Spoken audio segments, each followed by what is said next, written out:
Le monde entier ignorait que j'étais à bout de nerfs, sauf peut-être la voisine qui m'entendait crier à longueur de journée et mon mari qui assistait désarmé à la grimpée de cette insaisissable confusion. Je me sentais nulle, incapable, coupable. Dans mes efforts pour réprimer la mauvaise mère qui était en moi, je n'avais pas saisi l'essentiel. J'avais besoin d'aide, tout simplement. Qu'est-ce qui m'avait empêché de me l'avouer à moi-même ? Oui, c'est dur parfois d'être mère. Oui, la vie de famille a un prix. Et oui, on se sent libre quand on cesse de prétendre que tout va bien quand ce n'est pas le cas. Chère fabuleuse, je te souhaite de savoir où trouver de l'aide sans être jugée.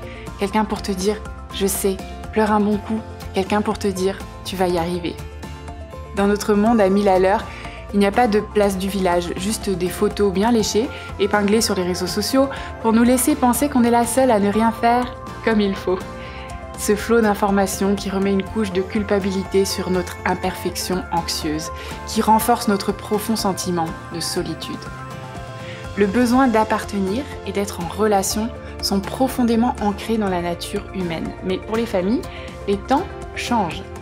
La communion, les relations, la possibilité de profiter de l'expertise de l'autre, l'aide, le partage, sont des notions restreintes. Et certaines personnes, dont les jeunes mamans, se retrouvent seules durant la grande majorité de leur journée.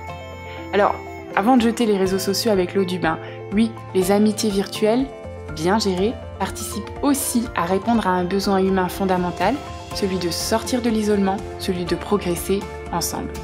Des mots échangés, des expériences partagées, des idées mises en commun qui alimentent et facilitent le quotidien. Quelque chose de sacré se produit entre deux mères lorsque l'une d'elles dit « moi aussi ».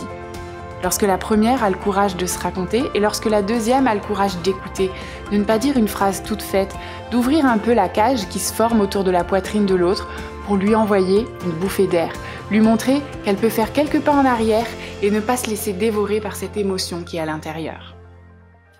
S'il faut un village pour élever un enfant, c'est peut-être parce que nos enfants ont besoin d'une maman qui se sente aimée et entourée. Peut-être tout simplement que toutes les mères ont besoin d'entendre qu'au fond elles sont à leur place et bel et bien fabuleuses. C'est pourquoi j'ai créé le Village, mon fabuleux groupe de soutien et de progrès. Le Village, ce sont des fabuleuses qui disent « Je peux me tenir avec toi dans cet endroit désagréable et sombre, je peux faire un bout de chemin avec toi ». Au printemps dernier, j'ai clôturé une formation sur 21 jours et à la demande des participantes à ce programme en ligne qui souhaitaient faire continuer l'expérience, je me suis embarquée dans un projet top secret. Et c'est comme ça que pendant 8 mois, une nouvelle plateforme numérique a réuni un groupe de mamans fabuleuses prêtes à s'épauler pour faire ensemble un bout de chemin dans la jungle de la maternité. Seuls quelques heureux élus ont eu le privilège de tester cette première version de mon groupe de partage et de progrès baptisé Le Village. Et forte de cette première expérience, je me suis entourée et j'ai fait évoluer le concept pour qu'il puisse répondre aux besoins du plus grand nombre. Alors aujourd'hui, je suis fière et heureuse de t'annoncer que les portes du village sont désormais ouvertes à toutes les fabuleuses qui souhaitent expérimenter au quotidien la puissance de la solidarité entre mamans. Le village est pour toi, si tu veux te surprendre toi-même avec de nouveaux réflexes de bienveillance et de gratitude. En cas de coup de mou, te sentir entouré et soutenu afin de ne plus tomber dans le piège de la culpabilité. Alimenter ton être intérieur pour plus de constance et moins d'émotions en dents de scie. Apprendre à te concentrer sur ce qui compte pour simplifier ta vie. Le village, c'est quoi ? C'est un groupe privé de partage et de soutien en ligne qui est ouvert 24 heures sur 24 et 7 jours sur 7. C'est un espace numérique alimenté chaque semaine avec des nouvelles ressources motivantes pour garder le sourire, se mettre en action et progresser. C'est des séances de questions-réponses en direct avec moi et avec d'autres fabuleuses inspirantes, des invités, des surprises, des contenus inédits. Le village, c'est ton nouvel espace de partage et de progrès parce qu'il faut tout un village pour soutenir une maman.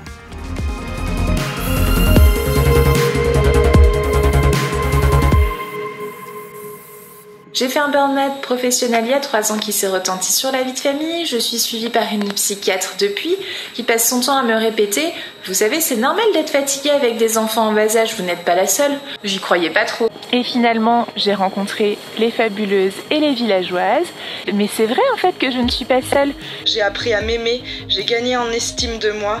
Savoir que les voisines du village sont là pour répondre à mes questions ou pour m'écouter vider mon sac, c'est tout simplement très motivant et encourageant. J'ai appris à prendre le temps. Dans le village, je me sens soutenue, moins seule, et depuis, je trouve que je suis plus sereine. J'ai appris à aimer mes enfants, quels que soient les moments. Les nuits, les réveils, les spaghettis écrasés. Moins exigeante envers les autres, envers moi-même. J'apprends aussi à m'aimer, à sourire face aux difficultés. Mon mari voit le changement, je vois les changements sur mes enfants. Et aussi à prendre soin de moi et donc de ma famille. Et je dois dire que je le tiens des fabuleuses. Merci. Et Hélène me motive, me donne vraiment envie de continuer. Il y a toujours une villageoise pour te dire ces mots magiques. J'entends, je comprends, moi aussi. Un véritable groupe de soutien, une boîte à outils indispensable pour éviter le burn-out, mais aussi une coach bienveillante.